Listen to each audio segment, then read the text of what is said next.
예, 복된 성탄절입니다. 성탄의 축복이 여러분들의 삶과 가정에 함께 하시기를 바랍니다. 이사야는 이새의 줄기에서 한 싹이 나고 그 뿌리에서 한 가지가 나서 결실할 것이라고 예언하고 있습니다. 여기 줄기에서 싹이 난다, 뿌리에서 가지가 난다 하니까 무슨 식물을 말하는 것 같지만 사실은 이새는 사람의 이름입니다. 다윗 왕의 아버지이죠.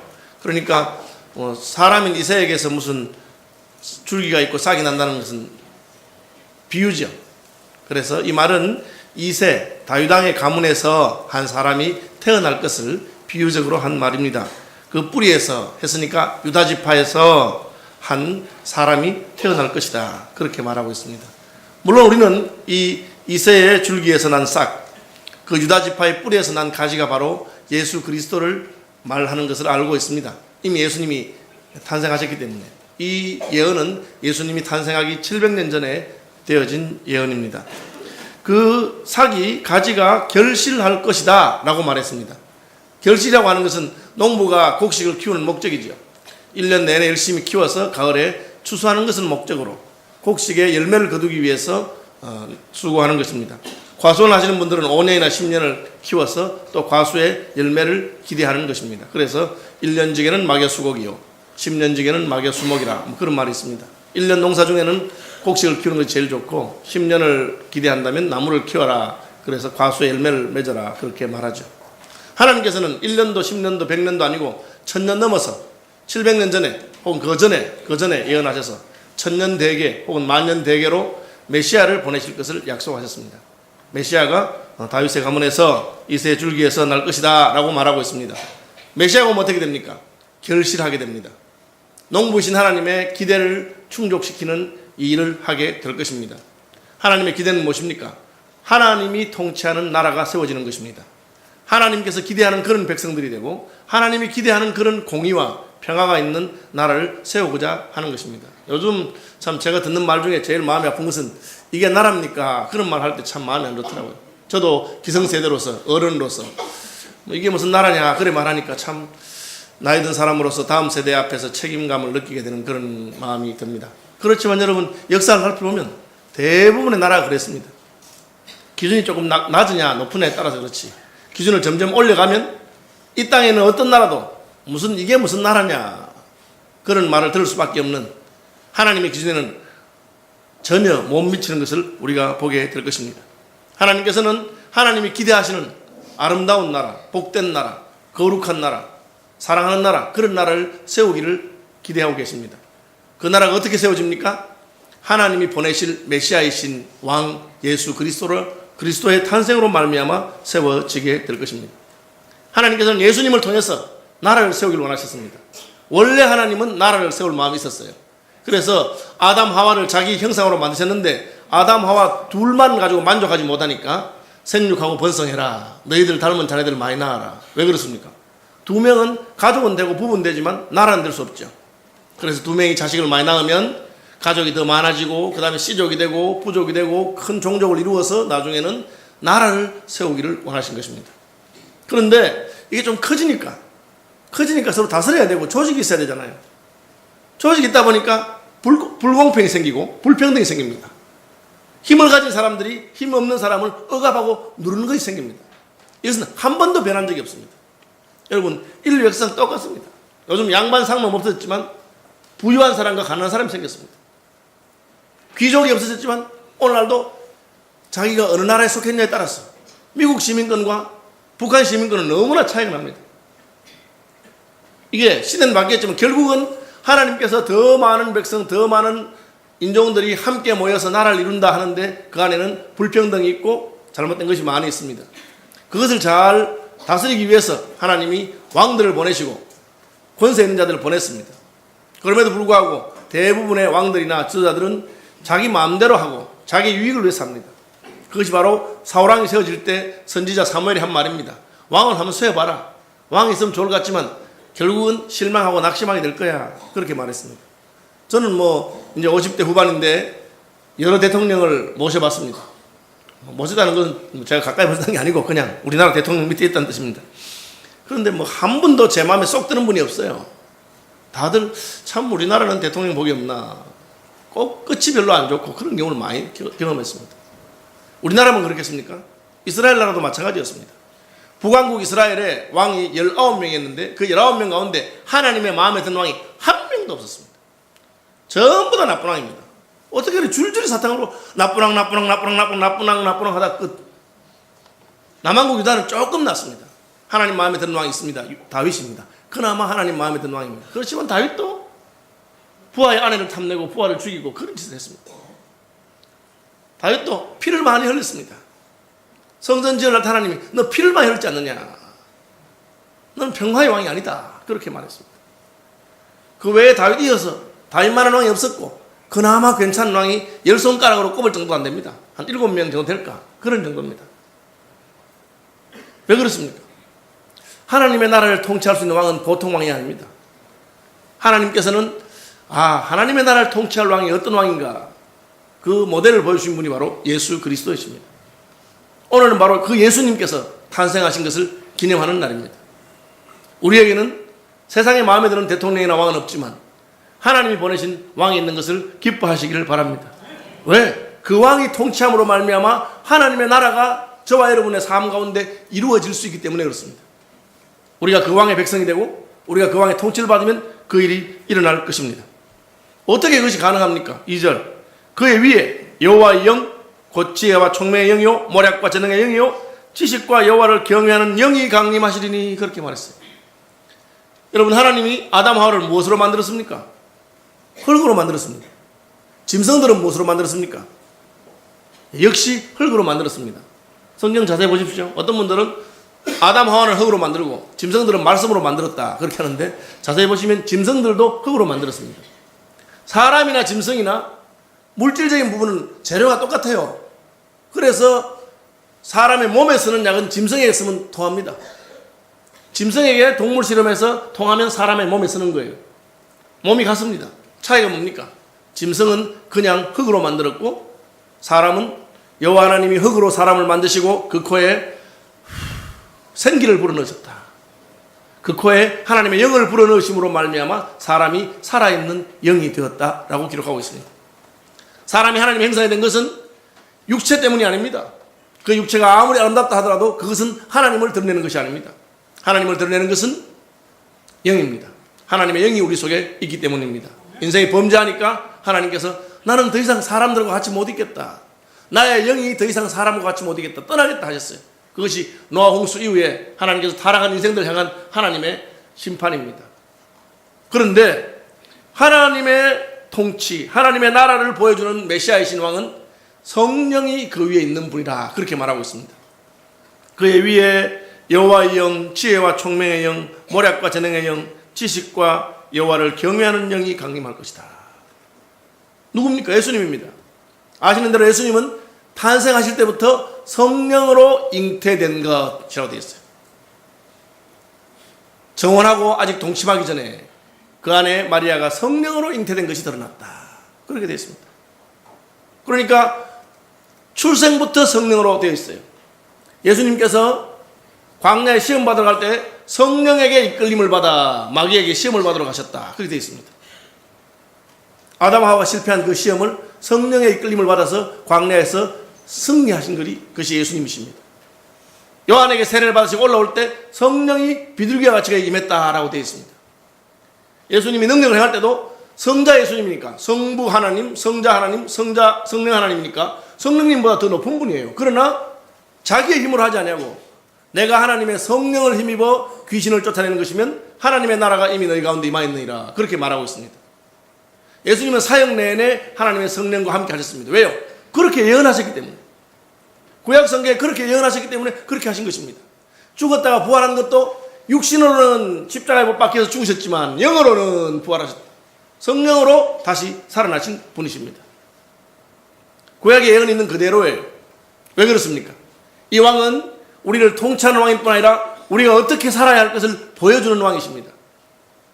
그래서 예수님께서는 하나님이시지만 출생부터 죽으시고 부활할 때까지 항상 성령의 인도를 받으시므로 우리도 하나님의 성령의 인도를 받으면 왕같은 제사장이 되고 주와 함께 왕노릇 할 수 있는 것을 보여주시는 것입니다. 이게 놀라운 축복이에요. 여러분, 이 두 개를 혼동하면 안 돼요. 먼저는 메시아이신 왕이 성령으로 말미암아 통치하십니다. 그분의 통치 때문에 우리도 메시아처럼 그분의 통치 가운데 함께하는 것입니다. 이 뒤에 걸 가지고 자기를 왕이라 하거나 자기를 메시아라 하거나 자기를 하나님이라 하면 안 돼. 그 이단들이 하는 짓입니다. 성경의 한 부분만 떼가지고 하나님의 성령이 내게 임했기 때문에 내가 무슨 기도원에서 기도하다가 영을 받았기 때문에 나는 특별한 사람이 되었다. 그럼 제가 속으로 나도 받았는데 여러분 다 받으신 것입니다. 하나님의 성령으로 말미암지 않고는 하나님을 예수님을 주시라 할 수가 없으며 하나님을 아버지라고 할 수 없는 것을 아시길 바랍니다. 그러나 예수님은 메시아로서 먼저 오셔서 그 나라의 왕으로 먼저 통치한 것입니다. 미국 가면 특이한 게 있습니다. 뭡니까? 거지도 영어한다는 거. 그 나라가 미국이니까 그 말입니다. 메시아가 통치한 나라는 그 메시아의 모든 백성이 하나님의 성령의 통치함을 받았어. 우리 같은 죄인도 예수님처럼 왕 같은 제사장의 통치를 하게 되는 것입니다. 그러나 먼저는 예수 그리스도의 통치가 있기 때문에 그분이 오셔서 나라를 바꿔놓았기 때문에 가능한 것입니다. 그 나라가 복된 나라가 되기 때문에 그 나라의 백성들도 함께 복을 누리고 권세를 누리고 하나님의 자녀된 권세를 가지게 되는 것입니다. 그러면 이새의 줄기에서 한 싹이 난다, 그 뿌리에서 한 가지가 난다, 이런 예언을 했는데 예언이, 이 성경의 예언이 점쟁이의 예언하고 뭐가 다르냐? 그걸 제가 좀 설명하고 싶습니다. 점쟁이의 예언이라 하는 것은 그가 무슨 귀신에게 물어보든지 혹은 타고난 예지 능력이 있든지 미래를 예측해서 맞추는 것이 점쟁이의 예언입니다. 미래를 예측하는 것도 대단하죠. 그걸 100% 할 수 있으면 대단한 사람이 될 것입니다. 물론 맞다가 틀리다 해서 문제죠. 점쟁이라고 하는 것은 미래를 예측하는 것입니다. 하나님의 예언은 무엇이냐? 하나님의 예언은 미래를 예측하는 것이 아닙니다. 하나님께서 앞으로 천년 뒤에 유다지파의 메시아라고 하는 예수가 태어날 것이다, 예측한 게 아닙니다. 하나님의 예언은 예정입니다. 예정. 하나님의 예언이라고 하는 것은 하나님께서 그렇게 하시겠다는 자기의 뜻을 보여준 것입니다. 여러분, 제 앞에 천하에서 제일 용한 점장이한테 와보십시오. 절대 제가 맞추지 못한 문제를 낼 수 있습니다. 어떤 문제입니까? 점장이 앞서서 제가 이 손을 오른쪽으로 할까요? 왼쪽으로 할까요? 절대 못 맞춥니다. 왜 못 맞추죠? 그러니까 오른쪽으로 한다면 내가 왼쪽으로 하고 왼쪽으로 한다면 오른쪽으로 어떻게 맞추겠어? 못 맞추는 거예요. 예, 하나님이 사람을 그렇게 만드셨어요. 사람에게 자유의지가 있기 때문에 자기 멋대로 합니다. 그래서 정해놓은 대로 가게 할 수 있는 사람 아무도 없어요. 하나님만 할 수 있습니다. 하나님 할 수 있습니다. 하나님이 너는 오른쪽 할 것이다, 이런 내가 왼쪽 하려는 손이 갑자기 턱 이런 넘어가 버리면 되는 거예요. 이것은 예측이 아니고 능력이죠. 능력. 하나님의 능력입니다. 하나님의 예언은 하나님께서 그렇게 하시겠다고 마음에 결심하시고 그것을 시행하시는 힘을 말합니다. 하나님께서는 이 땅에 참된 왕이 없고 자기 백성을 참으로 사랑하는 자가 없는 것을 아시고 자기 아들을 보내시기로 결정하셨습니다. 그리고 그 아들을 보내신 날이 바로 오늘 성탄절입니다. 왜요? 저와 여러분의 왕이 되게 하시기 위한 것입니다. 이 왕이라는 표현을 성경에서는 주님이라는 표현을 씁니다. My Lord, Lord, 주 하는 말이 왕이라는 표현입니다. 나의 주시며 나의 하나님이십니다. 그 말은 나의 왕이시며 나의 하나님이십니다 하는 뜻입니다. 하나님께서 보내신 왕 예수 그리스도를 여러분의 왕으로 모시길 바랍니다. 그것이 우리에게 구원이요, 그것이 우리에게 축복이 되는 것입니다. 왜 메시아이신 왕 예수님을 보내십니까? 세상의 왕들을 믿을 놈이 아무것도 없기 때문에. 해보니까 아무도 제대로 못해. 심지어 하나님이 그렇게 사랑한 이스라엘 왕 중에 제일 훌륭한 왕인 다윗조차도 부하의 아내를 탐해내가지고 부하를 죽이고 그 아내를 빼앗아오는 그런 짓을 했습니다. 다윗조차도. 다윗이 성전을 지으려고 할 때 하나님 하신 말이 뭡니까? 너는 안 된다. 왜? 너는 피를 많이 흘렸다. 너는 평화의 왕이 아니다. 너 자격이 있다고 생각하지 마라. 그래서 솔로몬이, 이름이 솔로몬 하는 말이 평화라고 하는 말입니다. 평화의 왕이 지어야 된다. 그렇게 하셨어요. 뭐 다른 왕들은 말할 것도 없습니다. 하나님께서 왕을 보내셨다고 하시고 그 약속을 따라서 왕을 보내신 분입니다. 하나님은 아담에게 약속하셨습니다. 여자의 후손이 너희를 구원할 것이다. 하와는 그 말을 듣고 내가 곧 낳을 애가 나를 구원할 자인 줄 알고 가인인가 아벨인가 셋인가 그렇게 했죠. 우리는 그것이 바로 여자의 후손이신 예수 그리스도를 가리키는 것을 알고 있습니다. 왜 미리 말씀하십니까? 막상 예수님 오셨을 때 착각하지 말도록, 엉뚱한 놈들이 자기가 메시아라고 떠들지 말도록, 성경이 분명히 여자의 후손이라, 다윗의 후손이라, 유대 땅 베들레헴 에브라따라. 아니 베들레헴이면 베들레헴이지 왜 베들레헴 에브라따겠어요? 이스라엘에는 베들레헴이 두 군데 있습니다. 유다 땅에도 있고 스불론 땅에 있습니다. 그래서 우리나라에 광주가 두 개 있잖아요. 경기도 광주가 있고 전라도 광주가 있습니다. 그래서 전라도 광주를 표현하기 위해서 빛고을 광주라. 그럼 다 알아듣습니다. 빛광자에 고을주자니까. 빛고을 광주라 하는 것처럼 베들레헴 에브라따 하면 그 에브라따. 왜 그렇게 자세하게 말합니까? 메시아는 거기서 태어난다는 거죠. 그런데 엉뚱한 놈들이 대한민국에 태어나놓고 자기가 메시아다. 여러분 그런 말 믿으면 안 돼요. 하나님께서는 여자의 후손이라. 예수님 아버지가 있습니까? 육신의 아버지가 없습니다. 어머니만 있습니다. 그거 참 이상한 거잖아요. 교회 가니까 처녀가 애를 낳았다는 것을 믿으라 그래. 참 믿기 힘든 건데 왜 그렇게 했습니까? 하나님이 그렇게 하신 거예요. 이것은 아무도 흉내 낼 수가 없고 오직 예수님만 가능한 거지. 예수님만 동정녀 마리아에 태어난 거지. 무슨 문선명 선생이 뭐 아버지 없이 엄마만 태어났습니까? 이만희 교주가 아버지 없이 엄마만 태어났습니까? 아니잖아. 그런데도 거짓말하는 놈들이 있어. 그러니까 메시아를 보내셨을 때 누구인가 미리 알도록, 정확히 알도록 미리 다 예언하신 거예요. 다윗의 자손, 유다지파, 여인의 후손 분명하게 말씀하신 것입니다.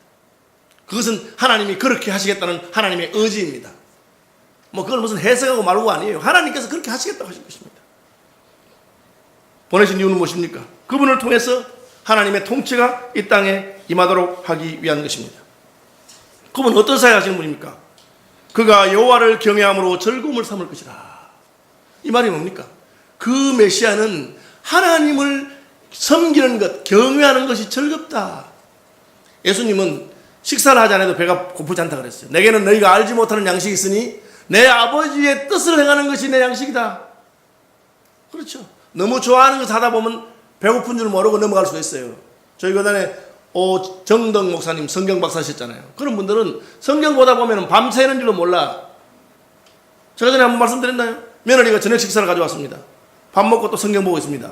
좀 있으니까 또 저녁을 가져왔어. 아버님 진지 드세요. 얘가 정신이 있나 없나? 얘야 나 조금 전에 저녁 먹었어. 며느리가 깜짝 놀라면서 아버님 이건 아침인데요. 밤새도록 성경 봐도 시간 가는 줄 모릅니다. 왜? 즐거운 거라. 좋기 때문에. 그렇죠. 여러분 아시는 분도 아시죠? 저는 글씨 쓰는 게 취미입니다. 글씨를 붓글씨도 쓰고 글씨 쓰고 합니다. 그러니까 제 방에 가면 필기도가 아주 많아요. 요즘은 제가 마음을 비우고 내가 좋아하는 것도 줘야 되겠다. 지난주에도 후배가 하나 와서 자기도 글씨 쓰는 거 너무 좋아한대. 그래서 제가 20만 원짜리 만년필 하나 줬어요. 목사님 왜 전화 안 줍니까? 여러분 안 좋아하시잖아. 제 방에 그림 많죠. 제 화가들 가운데 저한테 그림 주는 분들이 많아요. 왜 주는지 아세요? 내가 만나면 그림 좋다 하면서 계속 칭찬하고 이러면 그 사람이 내가 좋아하는 줄 알기 때문에 주는 거예요. 예수 믿는 것이 즐거움이 되시길 바랍니다. 예수님 그런 분이에요. 그 나라의 백성들은 예수 믿는 게 즐거워. 저는 모태신앙이고 5대째 크리스찬입니다. 어릴 때부터 교회 다녔습니다. 어릴 때 예수 믿는 게 즐거웠느냐? 무서웠어요. 제가 왜 교회 갔느냐? 지옥 안 가려고. 하나님 잘 몰랐습니까? 지옥 안 가려고 교회 간 거예요. 이스라엘 백성들 가운데 그렇게 하나님을 섬기는 사람들이 있었습니다. 유대인들이 율법을 지키지만 참 하나님을 즐거워하지 않습니다. 유대인들의 조커 가운데 하나는 유대인 도둑놈이 남의 물건 훔쳐서 도망가다가 경찰이 따라오면 11조 세서 던져주고 간다. 세금 11조 세게 쫓아오지 마시오. 그런 웃기는 이야기가 있습니다. 아주 율법적으로 외식적으로만 섬기는 거죠. 저도 어릴 때는 그랬습니다. 그러다가 내 구주 예수님을 알게 되고 하나님을 알게 되고 예수님의 영이 내 속에 들어오고 나니까 하나님을 섬기는 것이 즐거운 것이죠. 천국 가면 늘 하나님을 찬송한다는 말이 있었습니다. 그래서 저는 천국 가면 참 지겹겠다. 전부 다 성가대에 차출해가지고 노래만 시키는가 보다. 이렇게 여러분 찬송하는 게 지겨우면 성가대 못해요. 찬양대 못하실 거야. 여기 있는 분들은 찬양하는 거 다 즐거워하는 분들이에요. 시험해볼까요 제가? 노래도 못하면서 왜 거기 있어요? 당장 다음 주 나와. 그러면 그분 시험 들어서 우리 교회 떠날지도 몰라. 그런 정도입니다 여러분. 그죠? 어제 저녁에 우리 그 박영태 장로님하고 찬양을 보셨죠? 온 가족 다 불러가 무슨 짓입니까? 거기 다 와서 찬양하시죠? 좋아하니까. 야, 거기 우리 그 박 집사님 동생 박일아 집사님은 배가 불렀어요. 그런데도 다 하시더라고. 무대복이 워낙 컴프라치 잘해서 표시는 안 났지만 저는 야 대단하다. 노래 좋아하니까. 하나님을 섬기는 것이 기쁜 나라가 메시아가 통치하시는 나라입니다. 여러분 그 나라의 백성들이 되시길 바랍니다. 그래서 영원토록 하나님을 즐거워하는 나라의 백성인 것입니다. 마지못해서 시켜서 벌받기 싫어서 하는 것은 오래 갈 수 없습니다. 그거같이 힘든 게 없어요. 교회 다니면서 그렇게 하는 분 있어요.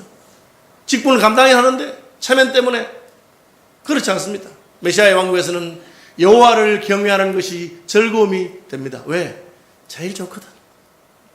하나님 여러분 사랑하시는 분입니다. 그리고 여러분이 하나님을 경외하는 만큼 여러분 아껴주시고 합니다. 여러분이 하나님의 뜻대로 행하면 하나님 여러분에게 한량은 복으로 갚아주는 분인 것을 믿으시길 바랍니다. 그분의 통치는 어떤 통치입니까?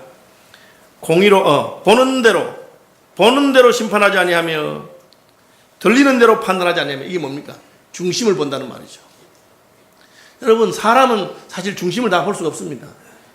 겉만 보죠. 그러니까 이게 참 진짜는 좋아하지 않으면서 앞에서 이렇게 살살거리고 아우하는 사람들이 출세하고 승진할 수가 있어요. 참 이상한 거죠. 심지어 저도 이제 나이가 들었는지 앞에서 좋은 말 하면 듣기 좋아. 그러니까 저게 분명히 아부 같은데, 저 분명히 아부가 마음에 없는 말 하는 것 같은데도 좋은 말 하면 듣기 좋아. 그리고 분명히 충성스러운 말인데 듣기 싫은 말 하면 듣기 싫어. 야, 인생이 별것 없습니다. 목사가 이런데 교인들은 어떻게 하겠어요? 좋은 말 하면 듣기 좋은 거예요. 그러나 하나님은 그렇지 않습니다. 우리 구주 예수님께서는 보이는 대로 들리는 대로 판단하는 분이 아니라 우리의 중심을 보시는 것을 믿으시기 바랍니다. 그게 여러분 좋아야 됩니다. 그게 좋아야 여러분이 정직한 사람이고 진실한 사람이라는 뜻이야. 큰일 났네. 이러면 여러분 문제가 많은 거예요. 하나님 제 마음 아시죠? 사람들은 나를 몰라도 저는 진짜 주님 사랑합니다. 주님 좋습니다. 그 중심을 주님은 보고 계십니다. 사람들은 그걸 모르기 때문에 참 진짜 진국이고 좋은 사람인데도 불구하고 엉뚱한 사람을 선택하고 그렇게 하더라고요. 그걸 볼 수 있는 눈이 어떻게 생겼습니까? 예수의 영이 여러분 속에 있으면 조금 낫습니다. 저 친구가 지금 사람의 귀를 즐겁게 하는 말 하는 것이지 충성스러운 친구의 통책이나 충고는 아니구나. 그렇게 깨닫게 되는 것이죠. 공의로 가난한 자를 심판하며, 유전무죄, 무전유죄 아닙니까? 이거 뭐 세계에서 민주주의가 제일 발전한 미국도 그렇더라고. 그때 유명한 무슨 권투 선수 있었죠? 그 와이프 때려 죽인. 결국은 무죄 받았잖아요. 왜?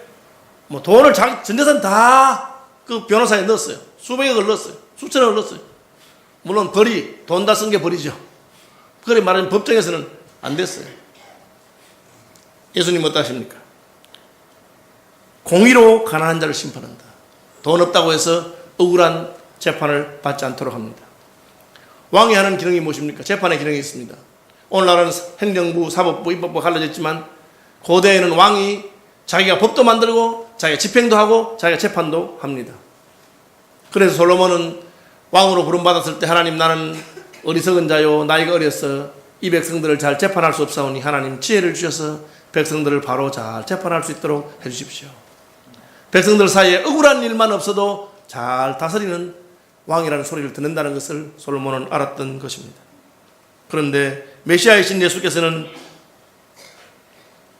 공의로 가난한 자를 심판합니다. 정직으로 세상에 겸손한 자를 판단한다. 이 말은 뭐냐? 요즘은 그 PR 시대라 그래서 피할 것은 피하고 알릴 것은 알린다. 뭐 그래 말하는데 남에게 자기를 잘 포장하는 사람이 인정받는 그런 시대가 되어버리고 말았습니다. 그래서 겸손한 사람은 자기를 드러내지 않기 때문에 사람들이 무시합니다. 교회도 얼마든지 그럴 수 있습니다. 그러나 하나님의 나라에서 메시아는 겸손한 자를 정직하게 판단해 주십니다. 사람들은 인정하지 않아도 하나님은 아십니다. 그것이 메시아의 통치인 것입니다. 그의 입에 막대기로 세상을 치며 그 입술의 기운으로 악인을 죽인다. 입에 무슨 막대기가 나옵니까? 신약에 가면 더 합니다. 계시록에는 입에서 검이 나온다 그랬어요.